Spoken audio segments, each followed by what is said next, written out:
I told you the music industry was emasculating the black male image.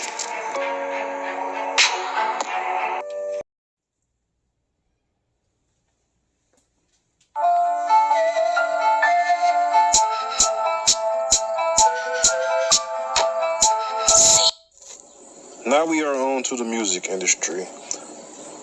The rap world and the music world are pretty much intertwined, joined at the hip, if you will. Rappers YG and Tyga, both from California, put on dresses and makeup for some promo shoot or for whatever. Does it really matter what they did it for? I mean, does it really matter? And yes, rappers Kid Cudi and Young Thug also don dresses in their rap careers. And this is the state of hip-hop today. This is, this is pretty much different from the hip-hop I grew up on.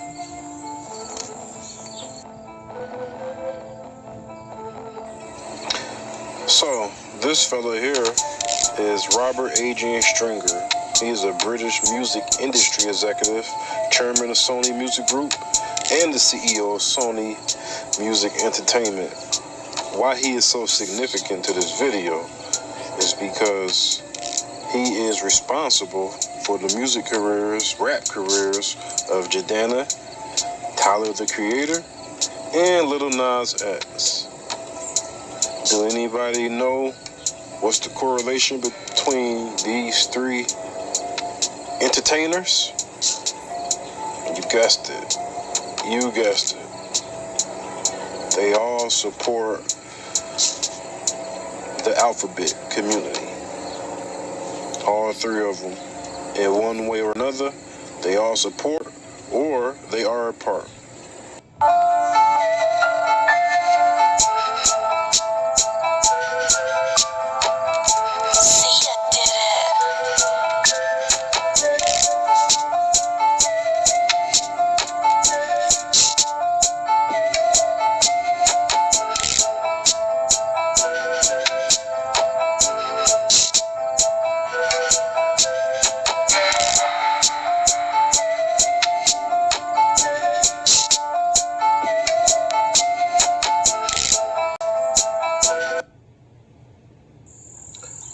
I need to go back to the past one more time to check something.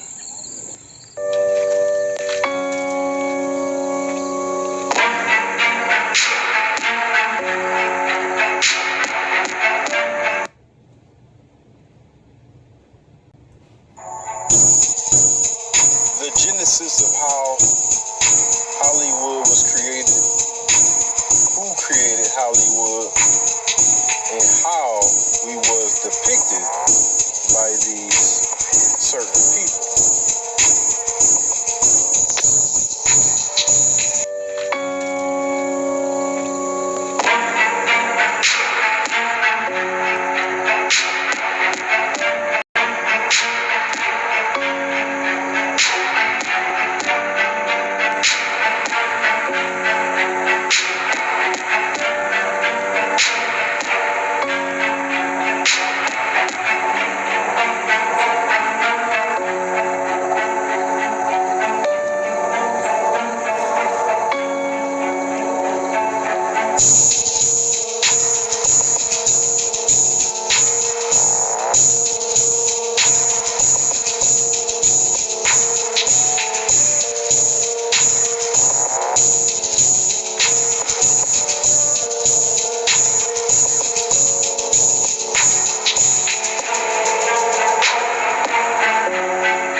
I'm a man.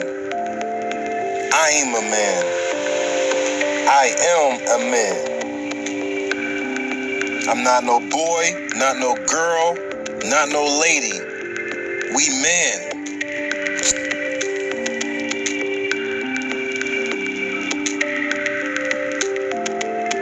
Society, Hollywood, music industry, not taking that from me. It's who I am. I'm a man. man. Twain confessed that we white people ground the manhood out of the Negro. Why ground the manhood out of the Negro? Because it's black masculinity that most exposes flawed white masculinity.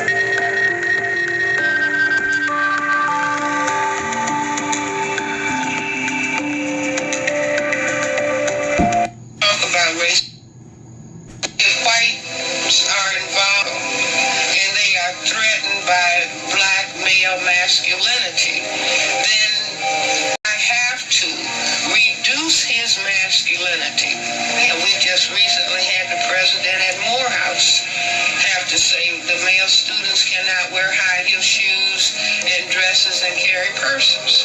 So something is happening again within the total context of a system of racism, white supremacy. Neely Fuller, who wrote the textbook for victims of racism a number of years ago, in the mid-70s, he used to say in the system, because he was the first person to talk about racism as a system, and he said that as the system of racism and white supremacy moves on, the system is going to have black men wearing dresses. Now, to hear that in the 70s, people said, oh, this is way out. And here we are. You see, there's some black pediatricians who are saying we are developing epidemic levels of the effeminization of young black males. So I say the pants sagging down is just subconscious invitation for homosexuality. You see, it's revealing the buttocks. See, so the pants are getting lower and lower and lower. The next step is to step out of the pants altogether. And so you step out of the pants, you're going to put on a dress. The effeminization is an essential ingredient of white genetic survival. And the only thing that can prevent it is black people becoming conscious or becoming determined that this is not going to happen to them, because if the black men are destroyed, then the black people are gone, and we have the state of genocide. Rest in peace, Dr. Frances Cress Welsing. She dedicated her life to help black people find their place in this world. She was an Afrocentrist scholar, psychiatrist, author, and queen. I would love to go to Dr. Wesley Muhammad. He is also a very intelligent brother. I recommend that you pick up his book, Understanding the Assault on the Black Man, Black Manhood, and Black Masculinity. I would like to read out a couple of sentences out of his book, if you don't mind. While racial slavery allowed for the full exploitation of bodies in slavery in whatever gendered capacity, it simultaneously and paradoxically disallowed distinctions of gender among black people. Enslaved black men were feminized by virtue of their subjugation as slaves. The regularity with which they were castrated in denial of patriarchal and citizenship rights, enslaved black women were masculinized by virtue of their back-breaking labor on par with black men, and their being denied male protection and provision. The slave body was rendered neuter in that in spite of a slave's anatomical referent as a non-person, the slave did not register gender legibly. According to established paradigms in masculinity or femininity, slaves holders were obsessed with emasculating the black male, as this gave the slaveholder some type of psychosexual superiority complex. In the words of Carrie Lee Merritt, one particularly oppressive method of emasculation was forcing boys, young men, and even grown men to wear the same dresses the young girls and women wore, as Merritt describes. Perhaps one of the slave owners' more innovatively cruel strategies concerned the ways they sought to completely emasculate enslaved boys and men by denying them the right to wear pants. By forcing young African American boys and men to wear dress-like shirts, the owners of flesh attempted to feminize and humiliate enslaved males on a daily basis.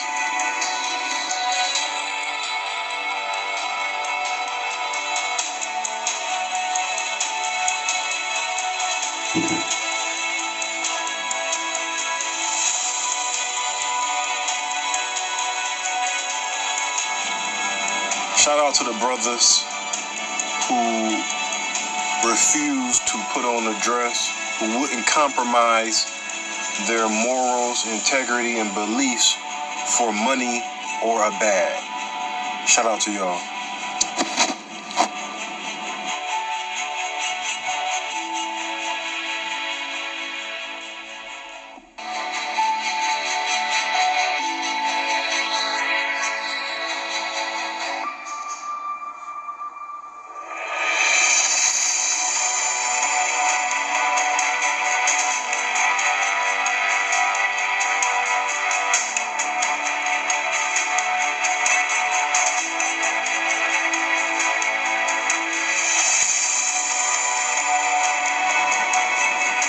So, in conclusion, never compromise who you is for no money, no material, no society, or no ideology. Never compromise the black man that you are. Never. You know, it's funny. Every time you turn on the TV or social media or internet, you see a promotion or a pushing of people living their truth. Right?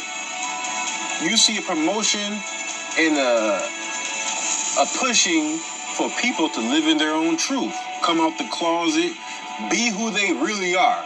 Right? But black men, we can't live in our truth. Black masculinity can't live in our truth. Our truth is being filtered. Our truth is being marginalized. Our truth is being emasculated. So everybody can live in their truth right now, but the black man can't live in his truth. And when the black man looks for his representation, he doesn't see his representation. He doesn't see his representation. I'm a black man in America. I'm not a drug dealer. I'm not a deadbeat daddy. I'm not a thug. I'm not a womanizer. I'm not feminine. I'm strong and I'm masculine. I am a man.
people will get some healing mentally, spiritually, and emotionally. We have been through a lot of trauma. We have been through. And I guess the solution for the issues in the video is production companies, studios, more black people go to director school, right? There are things that we can do to try to change the image and at least have some more honest imagery of the so-called black man, woman, and child. I think that would be the go-to move, right? If we was looking for some solution or silver linings for changing these images, right? This imagery, this propaganda and agenda that we see ourselves in, the psychological war that we see ourselves in. But with that said, it's your boy, Furious Styles, aka POW, prisoner of war. We sick, boss. Massa sick, nah, we sick. And the only immunity is unity. Guilty.